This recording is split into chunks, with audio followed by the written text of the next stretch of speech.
एक तूफान कंसेप्ट पढ़ना है। क्या कंसेप्ट है, मतलब कभी कभी मुझे सच में लगता है कि जो लोग, हम लोग तो फुद्दू हैं एकदम। हम लोग क्या है, बना बनाया लॉ पढ़ रहे हैं। जिन लोगों ने लॉ बनाया है, और क्या दिमाग लगाया हो कुछ लोगों ने जो कंसेप्ट लेकर आए। A few concepts are really mind boggling. आप सोचना बुक बिल्डिंग का कंसेप्ट जिसने एक्चुअली बनाया होगा वो कितना किलर होगा। कुछ कहना चाहते हो? नहीं, ये कुछ नहीं, कुछ नहीं, ठीक है ठीक है। हाँ, बुक बिल्डिंग का कंसेप्ट जिसने बनाया होगा वो कितना किलर होगा। किसके दिमाग में आया होगा ये कंसेप्ट कि बुक बिल्डिंग करते हैं फिक्स प्राइस इशू से बेटर है कि हम लोग कर सकते हैं क्या, चिट्टियां मंगवा सकते हैं, फिर हम लोग डिसाइड करेंगे किसको देना। अरे क्या स्मार्ट व्यक्ति होगा। वैसे एक स्मार्ट व्यक्ति को एक बाप आइडिया आया था, उसको आज आपको पढ़ा रहा हूं। The concept of green shoe option. क्या कंसेप्ट है, पूरी क्लास का 100% फोकस यहां पे, मजा आ जाएगा आपको। बहुत ही भारी concept. I think I take 15 minutes in this concept, but this concept will stay with you forever. ऐसा ही कंसेप्ट आपके साथ परमानेंट रह जाएगा। पूरा फोकस यहीं पे। ग्रीन शू ऑप्शन।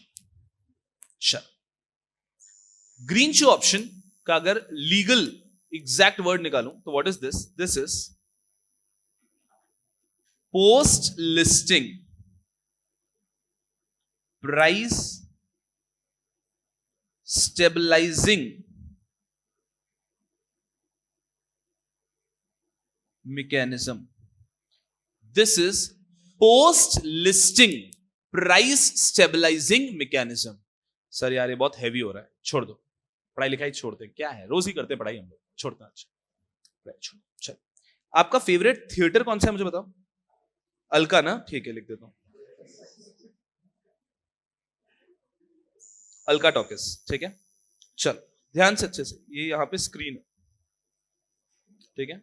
अलका टॉकिस पे मान लो किसी मूवी की स्क्रीनिंग हो रही है, मतलब जो क्या कहते हैं उसको, मूवी जो पहली बार प्ले करते हैं उसको स्क्रीनिंग ही बोलते हैं क्या? प्रीमियर बोलते हैं उसको। नहीं नहीं, फर्स्ट डे नहीं बोल रहा हूं, जो उसके पहले नहीं होते कि वो लोग खास लोग बैठ के देखते हैं, क्या होता है? प्रीमियर ही बोलते हैं शायद से ना। चलो हम प्रीमियर बोलते हैं आज से, ठीक है ना। मूवी का प्रीमियर हो रहा है, एकदम सुनना अच्छे से। इस मूवी का मतलब ऐसा फर्स्ट डे फर्स्ट शो समझ लो, प्रीमियर कुछ भी समझ लो, एक्सक्लूसिव है एकदम ये शो, ठीक है। सीट्स लगी हुई है धपाधप, सीट ही सीट। हाँ ये सीट्स है भाई, ठीक है। ये स्क्रीन है और इधर बहुत सारे सीट्स है। सुनना अच्छे से, इन सीट्स में आगे के जो सीट्स हैं 15 सीट,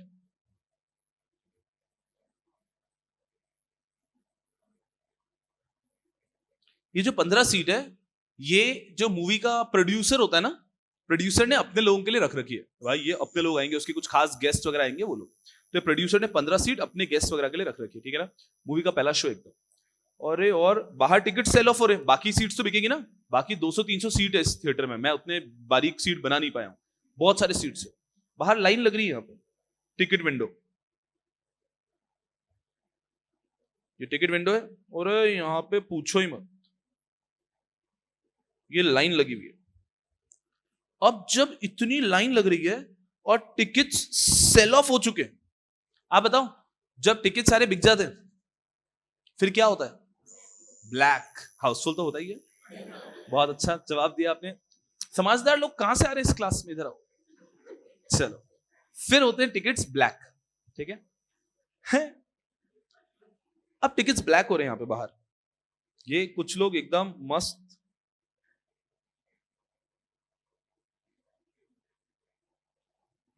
एकदम ऐसा 500 500 500 500 500 500 500 500 500 500 500 500 500 500 500 500 500 500 500 एकदम टिकट का ब्लैक चल रहा है। और यहां पर ये देख लिया हमारे प्रोड्यूसर ने, प्रोड्यूसर रो दिया, खून के आंसू। सब लोग यहीं पे, यहां पे बने रहना, एकदम पूरा फोकस यहीं पे। प्रोड्यूसर रो दिया एकदम खून के आंसू कि ये क्या हो रहा है मेरी मूवी के साथ, ये सब लोग कितना, अरे तो प्रोड्यूसर को लग रहा है ये क्या इतना इतना ज्यादा प्रीमियम ये सब चल रहा है, ये सब होना नहीं चाहिए। We don't want this to happen यार, we don't want this to happen, because जब भी एक बार एकदम ब्लैक में जाएगा ना, फिर वो लोग अनरियलिस्टिक एक्सपेक्टेशन से अंदर घुसेंगे, 500 में टिकट लेके घुसेंगे, फिर अगर हमारी मूवी 100 रुपए का टिकट है, अब वो 500 में लेके घुसेंगे अंदर, उनकी एक्सपेक्टेशन अलग होगी और हमारी मूवी अच्छे से एक्सपेक्टेशन को कंप्लाई नहीं कर पाएगी, तो वो गंदा रिव्यू देंगे। और हमें तो 100 रुपए ही मिले ना, ये तो 500 में वो बेच रहा है, हमें ये होने नहीं देना, नहीं होने देना, नहीं होने देना है। क्या करे क्या करे क्या करे क्या करे क्या करे? तभी एक समझदार व्यक्ति ने आके इसको समझाया। इसके पास में एक समझदार व्यक्ति, ये समझदार व्यक्ति आया, इसने कहा सुनो साहब, क्या रो मत, आंसू पोछो पहले, आप आंसू पोछ दिए पूरे, ठीक है ना, आंसू पोछ दिए हर तरफ से, है ना, ठीक है, आंसू पोछो आप। अब आप बताओ क्या हो गया? इसने कहा मेरी जो मूवी है ना, उसका वो टिकट ब्लैक हो रहे हैं और मुझे ब्लैक नहीं होने देना है। इसने कहा बस प्रॉब्लम मुझे बता दी, अब तुम्हारी प्रॉब्लम मेरी प्रॉब्लम, मैं सॉल्व करता हूं तुम्हारी प्रॉब्लम। सुना सुना सुना अच्छे से। ये जो समझदार व्यक्ति है, इसने क्या किया? इसने कहा बाहर जाके देखो कितने लोग हैं जो ये जिनको टिकट नहीं मिल पा रहे।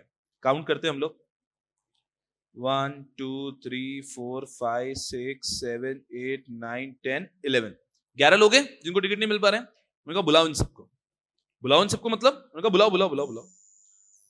इन सबको बुला लिया अंदर थिएटर में, और ये रुको, एक गर्दन बाहर रह गया। नहीं सब आ गए, सब आए, ठीक है ना।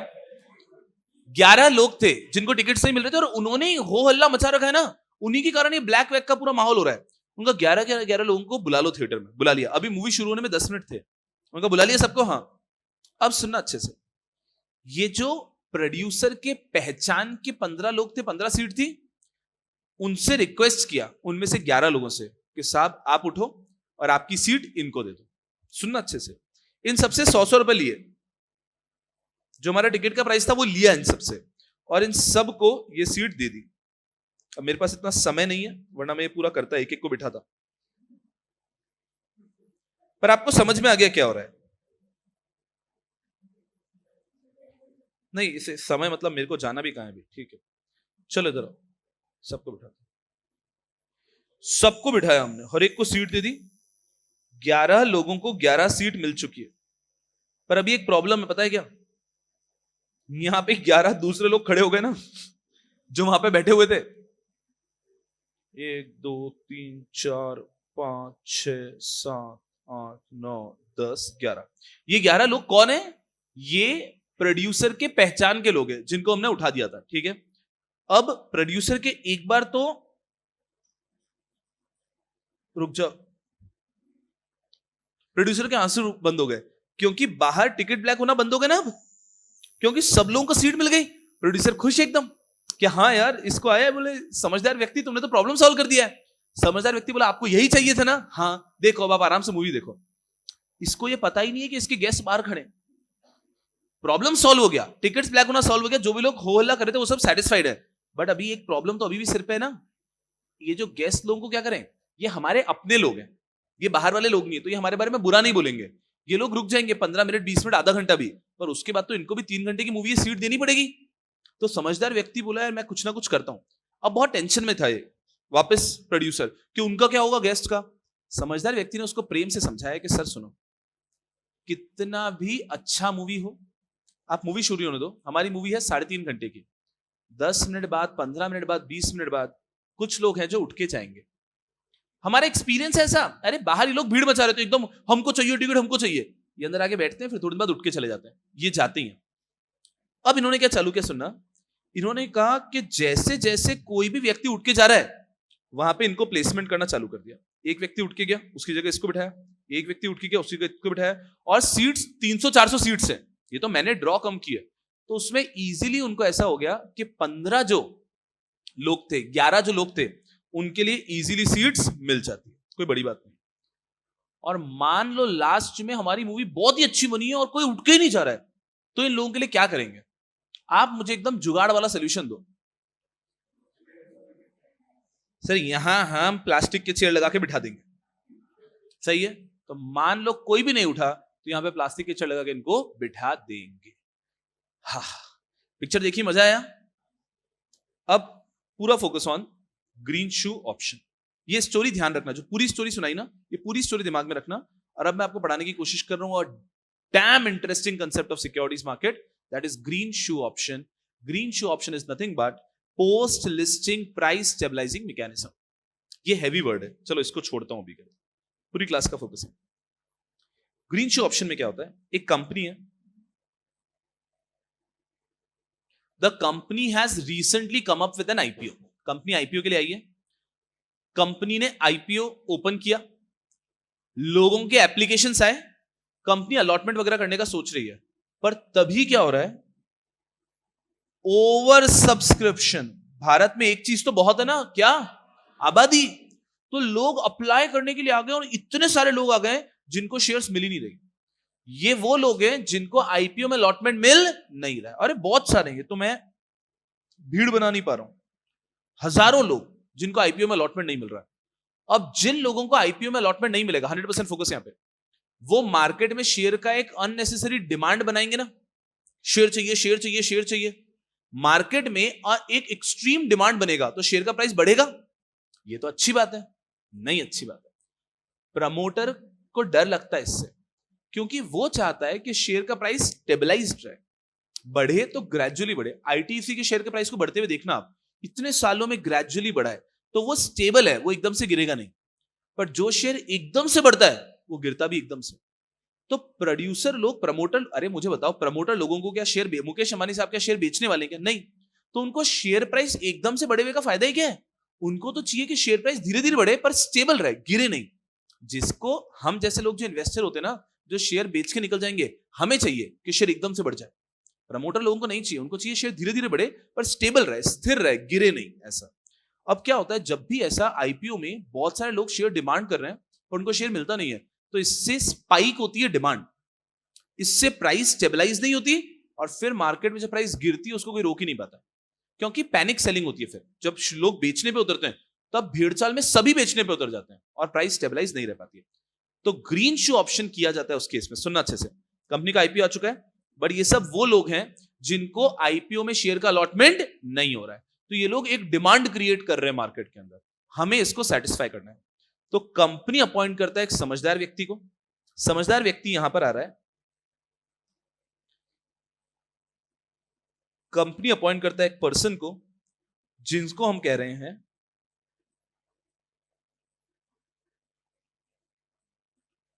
Stabilising agent. Stabilising agent, company इसको बोलता है कि हे स्टेबलाइजिंग एजेंट, ये इतने लोग मेरे शेयर में डिमांड कर रहे हैं और शेयर का प्राइस स्पाइक हो रहा है, फिर वो गिरेगा, आप प्लीज प्राइस को क्या करो, स्टेबलाइज करो, प्राइस को स्टेबलाइज करो. ठीक है, स्टेबलाइजिंग एजेंट बोलता है मैं कर लूंगा, चिंता मत करो, मुझे कंपनी के प्रमोटर और बड़े बड़े शेयर होल्डर की एक लिस्ट दो, share holder holding more than 5% की एक लिस्ट दो. कंपनी बोलता है बिल्कुल. यहां पर आ जाते हैं कंपनी के promoter and share holders holding more than 5%. Promoter या फिर आप बड़े शेयर होल्डर्स, या मैं लिख देता हूं share holder holding more than 5% shares. इन्हीं को क्यों बुलाया समझना, सब लोगों का फोकस पूरा यहां पे है ना, नजर हटी दुर्घटना घटी है, पूरा फोकस इन्हीं को इसलिए बुलाया. ये वो लोग हैं जो तुरंत शेयर बेचने में इंटरेस्टेड नहीं है, ये वो लोग लंबे समय तक बने, share holders holding more than 5%. हम जैसे लोग होते हैं जो शेयर प्राइस बढ़ते ही बेचने का सोचते हैं, ये लोग नहीं बेचने वाले, ये कंपनी में इन्वेस्टेड रहेंगे 10-10 सालों तक.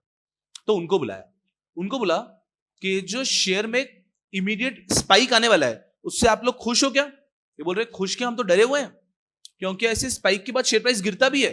We also want like the company that price should be stabilise. तो स्टेबलाइजिंग एजेंट बोलता है मैं कुछ कर सकता हूं जिससे कि प्राइस स्टेबलाइज ही हो जाएगा, लेकिन उसमें मुझे आपका हेल्प चाहिए. ये लोग बोलते हैं बताओ, स्टेबलाइजिंग एजेंट क्या कहता है, आई वॉन्ट टू, मैं बहुत केयरफुली एक एक वर्ड यूज करूंगा, I want to borrow your shares, मैं आपके शेयर्स बोरो करना चाहता हूं. ये लोग बोलते हैं ठीक है. स्टेबलाइजिंग एजेंट ने प्रमोटर से एंड बड़े बड़े शेयर होल्डर से कंपनी के शेयर्स बोरो कर लिए. अब ये शेयर्स बोरो करके स्टेबलाइजिंग एजेंट ने क्या किया, ये जो लोगों को आईपीओ में शेयर नहीं मिल पा रहे थे ना, उनको शेयर्स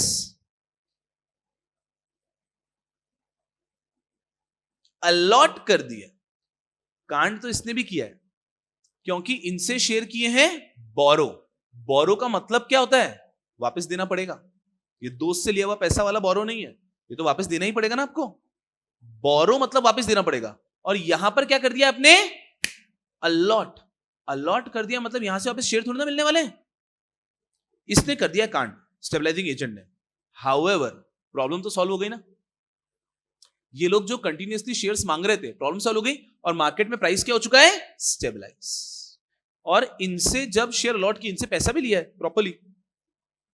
स्टेबलाइजिंग एजेंट एक अकाउंट ओपन करता है, जीएसओ बैंक अकाउंट।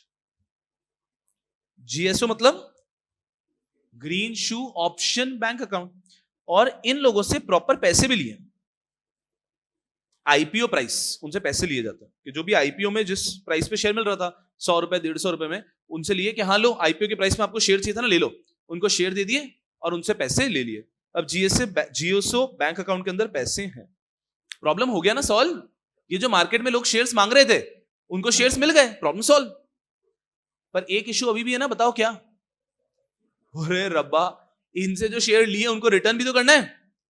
अब स्टेबलाइजिंग एजेंट बोलता है कि अरे बहुत आईपीओ आए और गए, मैंने देखा है, ये सिर्फ थोड़े दिन की बात है, 15-20 दिन में मार्केट हो जाएगा स्टेबलाइज, फिर आपको इजीली स्टॉक एक्सचेंज से शेयर मिल जाएंगे। स्टेबलाइजिंग एजेंट के पास तो जीएसओ बैंक अकाउंट में पैसा भी है जो उनसे लिया है। ये वेट करता है थोड़े दिन थोड़े दिन थोड़े दिन थोड़े दिन थोड़े दिन थोड़े दिन, उसके बाद में जैसे ही इसके हिसाब से मार्केट स्टेबलाइज हुआ है, इसी पैसे को यूज करके मार्केट से वो शेयर्स खरीद लेता है। उसको पता है कि प्राइस स्टेबलाइज, ये सिर्फ कुछ दिनों का हाइप है आईपीओ का, क्योंकि कंपनी खुद हाइप क्रिएट कराती है। तो कुछ दिनों का हाइप है, थोड़ी देर में मार्केट स्टेबलाइज हो जाएगा, मार्केट में शेयर्स मिल जाएंगे, तो वो मार्केट से शेयर्स खरीद लेता है और एक बनता है GSO demat account. Demat account में होते हैं शेयर्स, मार्केट से उसके पास पैसे भी हैं, तो उन पैसों से मार्केट से वो शेयर्स खरीद लेता है। Problem solve. अब ये जो शेयर्स आए हैं, इन शेयर्स को वो इन लोगों को क्या कर देता है, रिटर्न कर देता है, and the game is over. This is green shoe option. Actually as easy as it looks, यही है, सिंपल। कि मार्केट में लोग हाहाकार मचा रहे हैं, आईपीओ में शेयर चाहिए शेयर चाहिए शेयर चाहिए। स्टेबलाइजिंग एजेंट आता है, और ये स्टेबलाइजिंग एजेंट पता है अंदर से कौन है, अरे मैं बताता हूं, आप पहचानते हो इसको, मर्चेंट बैंकर। पूरे मार्केट का एक्सपर्ट बैठा है ये, आईपीओ लेकर ही आता है, ये मार्केट की रग रग से वाकिफ है। मर्चेंट बैंकर को अपॉइंट करते हैं हम एज स्टेबलाइजिंग एजेंट। वो आता है, वो बोलता है अरे कोई टेंशन मत लो, ये शेयर मांग रहे ना, मिलेगा, रुक जाओ, प्रमोटर शेयर दो। बोला हम क्यों, अरे थोड़ी देर के लिए दो। उनसे शेयर लिए, इनको अलॉट कर दिए, ये लोग शांत हो गए। बोला मार्केट में देखना थोड़े दिन बाद, रुको। थोड़े दिन में जैसे ही मार्केट में माहौल शांत हुआ, मार्केट से शेयर वापस एक्वायर कर लिए और इन लोगों को दे दिए। अरे क्या बात, खत्म। This is green shoe option. क्या कंसेप्ट है यार, क्या कंसेप्ट है। प्रॉब्लम सॉल्व हो गई। अब रुको रुको, मुझे पता है आपके दिमाग में 2-3 डाउट है, ठीक है। पहले मुझे क्या लगता है आपके दिमाग में क्या डाउट आ रहे हैं वो सब सॉल्व कर देता हूं, उसके बाद भी कोई डाउट बच जाए तो आप लोग पूछना। पहला डाउट जो आपके दिमाग में आ रहा होगा, सर मार्केट में शेयर नहीं मिले तो, हो तो सकता है हम पूछना चाहते हैं, मार्केट में शेयर ही नहीं मिले तो प्लास्टिक के शेयर लगा रहे थे ना अपन। अगर मार्केट में शेयर मिले ही नहीं, क्योंकि एक पीरियड भी होता है, यहां पे अभी आपको लिमिट एंड में पढ़ाता हूं मैं, post listing price stabilising mechanism, इसके अंदर पीरियड भी होता है, मैक्सिमम पीरियड 30 डेज, कि 30 डेज में पूरा करना होता है। तो एक क्वेश्चन बन सकता है स्टूडेंट का, what if no shares are available in market, कि अगर 30 दिन में जो हमारा टाइम पीरियड है जिसमें पूरा आपको स्टेबलाइजिंग पीरियड खत्म करना है, शेयर अवेलेबल ही नहीं है, तो आंसर ऑब्वियसली वही होगा, प्लास्टिक के शेयर लगा देंगे। इसका मतलब नए शेयर लगा देंगे, मतलब क्या, company will issue fresh shares to promoter और शेयर होल्डर्स। जो शेयर होल्डर से उधार लिया था उनको फ्रेश शेयर इशू कर देगा। अब यहां पे स्टूडेंट का एक और डाउट आता है कि सर जब फ्रेश शेयर इशू कर ही रहते हैं तो उन्हीं को कर देते हैं। तो फ्रेश शेयर इशू करने का कंपनी का मन नहीं है, और ये केस रियल लाइफ में 1% केस में भी नहीं होगा। ये तो बस एक लास्ट रिसोर्ट है कि कुछ नहीं हुआ तो कर देंगे। 99% केसेस में आपको फ्रेश इशू करने की जरूरत ही नहीं पड़ेगी। Merchant banker is very confident कि उसको मार्केट से शेयर मिल ही जाता है, तो फ्रेश इशू करना नहीं पड़ेगा, बट ये लास्ट रिसोर्ट है। तो आप लास्ट रिसोर्ट वाली चीज को सबसे पहले क्यों करना चाहते हो? फ्रेश इशू करने में मतलब वापस सेबी के पास जाना है, अप्रूवल लेना है, ड्राफ्ट ऑफ अ डॉक्यूमेंट, आपको बहुत कुछ करना पड़ेगा। आईपीओ के लिए एक बार किया है, वो आपको वापस करना पड़ेगा एडिशनल शेयर के लिए। आप नंबर ऑफ शेयर बाद में रिवाइज नहीं कर सकते हो, तो आपको पूरा प्रोसेस एफपीओ का लाना पड़ेगा उन थोड़े बहुत शेयर्स के लिए। तो ये हमारा लास्ट रिसोर्ट रहता है भाई, कि हम नए शेयर इशू कर देंगे। वो लास्ट ऑप्शन नए शेयर इशू करेंगे, और वो भी तब करेंगे जब मार्केट में नहीं मिल रहा है। और प्रैक्टिकली ये सिचुएशन कभी नहीं आएगी, मर्चेंट बैंकर को पता है। पर थियोरेटिकली एक आंसर तो देना पड़ेगा ना, कि मार्केट में शेयर ही नहीं मिले तो क्या? तो मार्केट में शेयर ही नहीं मिले तो नए शेयर इशू कर देंगे। दूसरा डाउट बच्चों के आपके दिमाग में क्या होगा? सर मार्केट में शेयर तो मिल जाएंगे, हमें भी पता है, पर मार्केट में शेयर मिलेंगे महंगे। आपके पास इस जीएसओ बैंक अकाउंट में तो पैसे थोड़े से ना, जो उनसे आपने आईपीओ प्राइस लिया है। आपने उन लोगों से आईपीओ प्राइस लिया है। अब यहां पे अगर कोई नुकसान वगैरह होगा तो क्या? तो उस केस के अंदर फ्रेश शेयर इशू करेंगे जितने हमारा नुकसान हो रहा है, या फिर कंपनी पैसा देगा।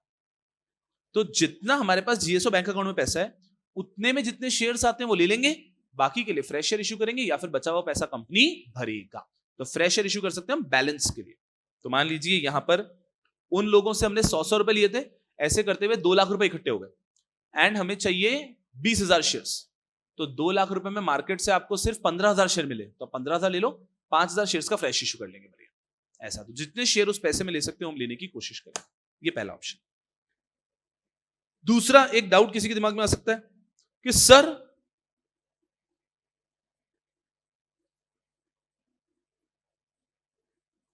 What if the amount in greenshoe option bank account is not enough. जो मैं बता रहा था कि ग्रीनशू ऑप्शन बैंक अकाउंट में जो पैसा है वो इनफ नहीं है हमारे लिए, तो फिर क्या करेंगे? तो मैंने बताया that we will acquire shares as many as possible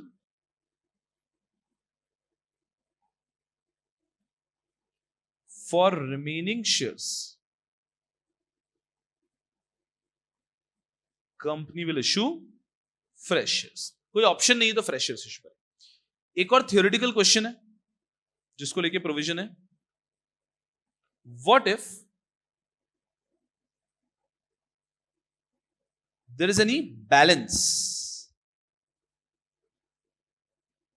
left in GSO bank account, कि हमने मार्केट से शेयर अक्वायर कर लिए जितने चाहिए थे और फिर भी पैसा बच गया, तो ये पैसे का क्या करेंगे? It will be transferred to investor protection education fund. वो पैसा चले जाएगा investor protection and education fund के अंदर, ऑब्वियस सी बात। चल रुकते हैं अभी भी, आपकी क्वेरीज लेने ही वाला हूं मैं। बस एक बार देखते हैं हम लोग कहां तक पहुंचे। कभी भी अगर कंपनी सबसे पहले कर रही है आईपीओ, ये है स्टेप 1 कि कंपनी का आईपीओ हो रहा है। इस आईपीओ के अंदर अब हो रहा है ओवर सब्सक्रिप्शन। कंपनी कर रही है आईपीओ, और इस आईपीओ में सब लोग मेरे साथ रहना, इस आईपीओ में ओफो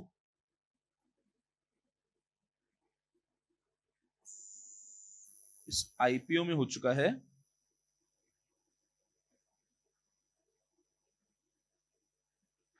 ओवर सब्सक्रिप्शन। ओवर सब्सक्रिप्शन समझते हैं सब लोग? बहुत लोग आ गए, अब हमसे हैंडल ही नहीं हो रहा है।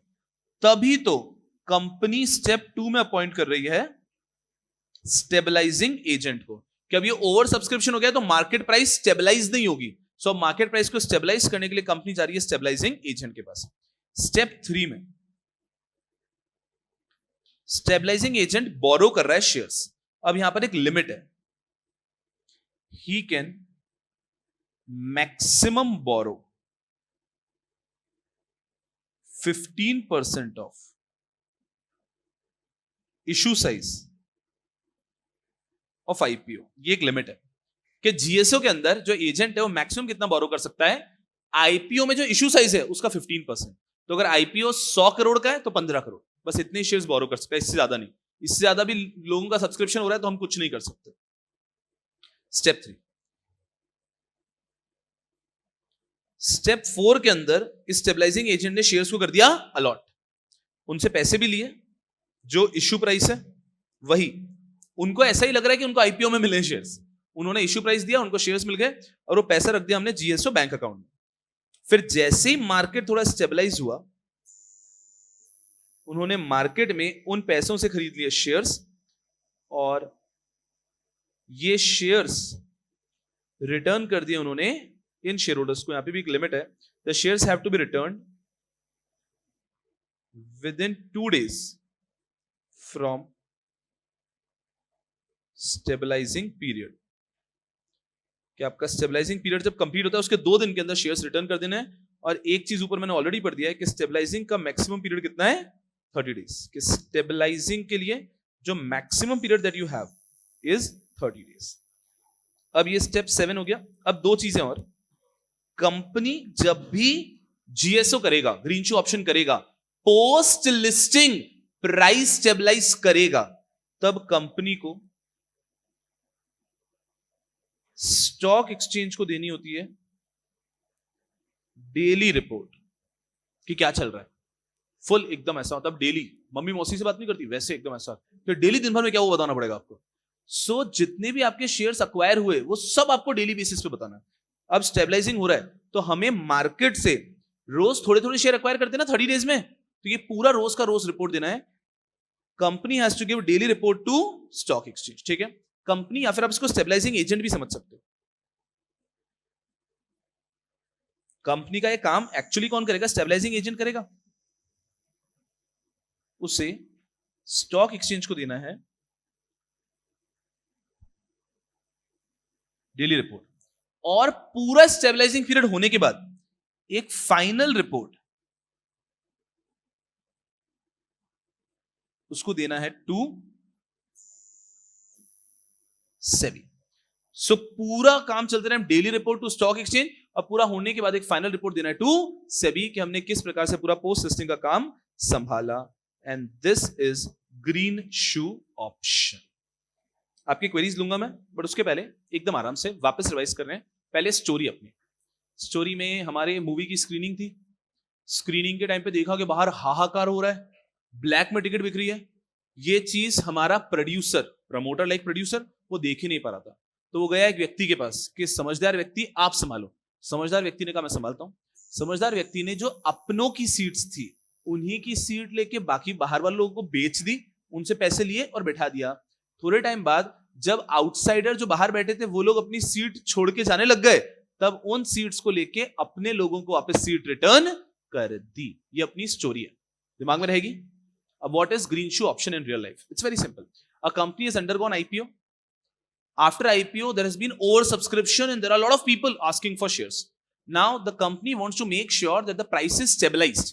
The company wants to make sure post-listing, IPO के बाद listing होने वाली है, प्राइस स्टेबलाइज रहना चाहिए। तभी तो जीएसओ को कहते हैं post listing price stabilising mechanism, that post listing price should be stabilised. उसके लिए the company appoints a stabilising agent. The stabilising agent borrows shares from promoter and share holders holding more than 5% shares को borrow कर लिया। उसके बाद में this guy stabilising agent allots these shares to the public, जो over subscribe करके बैठे थे। उनसे पैसे ले लिए, जो भी सब्सक्रिप्शन का अमाउंट था, आईपीओ का पैसा था, उसको जीएसओ बैंक अकाउंट में रखा। फिर वेट करते हैं, मैक्सिमम 30 days के अंदर ही करना है जो भी करना है। अब 30 days के अंदर मार्केट जैसे ही थोड़ा स्टेबलाइज होता है, मार्केट से थोड़े थोड़े थोड़े शेयर्स करके एक्वायर कर लेते हैं और ये ले लेते हैं जीएसओ डीमैट अकाउंट में, और यहां से रिटर्न कर देते हैं वापस प्रमोटर को। This is green shoe option, simple and easy. Are we getting a fair idea? Now we'll take your questions एक एक करके। yes यारा। जी मैम। सॉरी जी, डेली रिपोर्ट जो स्टॉक एक्सचेंज को करना है उसमें क्या रिपोर्ट करना है? डेली ये रिपोर्ट करना है कि हम लोगों ने जीएसओ के अंतर्गत स्टेबलाइजिंग एजेंट ने से 10,000 शेयर प्रमोटर से लेके अलॉट कर दिए थे। उन 10,000 शेयर्स के लिए हमारे पास बैंक अकाउंट में इतना पैसा है, आज हमने मार्केट से इतने शेयर्स अक्वायर कर लिए, फिर अगले दिन वापस हमने थोड़े शेयर्स और अक्वायर कर लिए, हमने थोड़े शेयर्स और अक्वायर कर लिए, तो कितने शेयर्स आप मार्केट से अक्वायर कर चुके हो वो सब आपको डेली रिपोर्ट स्टॉक एक्सचेंज को देनी होती है। वापस बोलो, 30 डेज के अंदर डेली आपको रिपोर्ट देना है। हो सकता है आपको 30 डेज की जरूरत ही नहीं पड़े और आपने 50 डेज में मार्केट से शेयर्स अक्वायर कर लिए, तो आपका जीएसओ पीरियड 50 डेज में 15 डेज में हो गया ना, मैक्सिमम पीरियड इज 30। बिल्कुल, तो हम रिपोर्ट करेंगे कि आज हम कोई भी शेयर मार्केट से नहीं खरीद पाए, अगर किस दिन नहीं खरीद पाए तो डेली रिपोर्ट का मतलब है प्रोग्रेस क्या है आपके जीएसओ का, and specially when this thing is only for 30 days, तो we can give daily report कि क्या क्या हुआ है, और मैक्सिमम इज 30। कंपनी अगर इसको 20 डेज में रैप अप कर ले तो 20 डेज में खत्म हो जाएगा। Any question? अगर कंपनी शेयर्स मार्केट से अक्वायर नहीं कर पाई तो कंपनी क्या करती है, कंपनी इश्यूज फ्रेश शेयर्स, बहुत ही भारी। और अगर जीएसओ बैंक अकाउंट में एंड में पैसा बच जाता है तो the money goes to investor education, investor protection and education fund. Are we good here? क्या कंसेप्ट है यार, क्या बनाने वाले ने क्या कंसेप्ट बनाया। This is green shoe option. मजा आ रहा है? काफी आसान सा है। चलो गुड डे। बस कोई क्वेश्चन किसी के दिमाग में आ रहा है तो अभी भी पूछ सकते हो, otherwise we are done with this. चलेगा? कौन सा पेज ब्लैंक है?